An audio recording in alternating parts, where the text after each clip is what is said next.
ফ্যাসিবাদী ব্যবস্থার বিলোপ এবং নতুন রাজনৈতিক বন্দোবস্ত চান জাতীয় নাগরিক পার্টির আহ্বায়ক নাহিদ ইসলাম। দেশে যাতে আরেকটি স্বৈরতান্ত্রিক ব্যবস্থা কিংবা ফ্যাসিবাদ আসতে না পারে সেই লক্ষ্যে জুলাই সনদ জাতির সামনে তুলে ধরে অভ্যুত্থানের কমিটমেন্ট ধরে রাখার কথা জানান তিনি। জাতীয় সংসদ ভবনের এলডি হলে জাতীয় ঐকমত্য কমিশনের সঙ্গে বৈঠকে এসব কথা বলেন নাহিদ ইসলাম। মৌলিক এবং গঠনমূলক সংস্কার করে জনগণের অধিকার রক্ষা করবে এমন একটি গণতান্ত্রিক রাষ্ট্র ব্যবস্থা প্রতিষ্ঠার লক্ষ্যে সংবিধান, প্রধানমন্ত্রীর ক্ষমতা ও বিচার ব্যবস্থা এবং নির্বাচন ব্যবস্থার বিষয়ে জাতীয় নাগরিক পার্টি বিশেষ গুরুত্ব দিচ্ছে বলে জানান নাহিদ ইসলাম।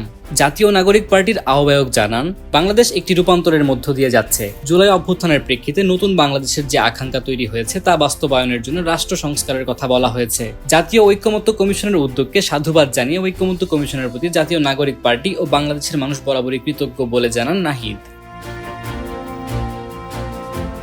এ সময় জাতীয় ঐকমত্য কমিশনের সহসভাপতি ডক্টর আলী রিয়াজ বলেন, এনসিপি নেতারা স্বৈরশাসককে পালাতে বাধ্য করেছে, জাতি তাদের সেই অবদান স্মরণ করবে। গণতন্ত্রের আকাঙ্ক্ষাকে বারবার পর্যদুস্ত করা হয়েছে উল্লেখ করে তিনি আরও বলেন, রাষ্ট্রীয় প্রতিষ্ঠানগুলোকে ধ্বংস করা হয়েছে, রাষ্ট্রকে একদল বা একক ব্যক্তির ক্ষমতা কেন্দ্রে পরিণত করা হয়েছিল।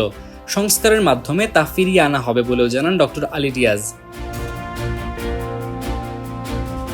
বৈঠকে এনসিপির প্রতিনিধি দলের মধ্যে সদস্য সচিব আখতার হোসেন, মুখ্য সমন্বয়ক নাসির উদ্দিন পাটোয়ারি, যুগ্ম আহ্বায়ক সরওয়ার তুষার, মুখ্য সংগঠক হাসনাত আবদুল্লাহ, জ্যেষ্ঠ যুগ্ম সম্পাদক সামান্তা শারমিন সহ আরও দুজন উপস্থিত ছিলেন।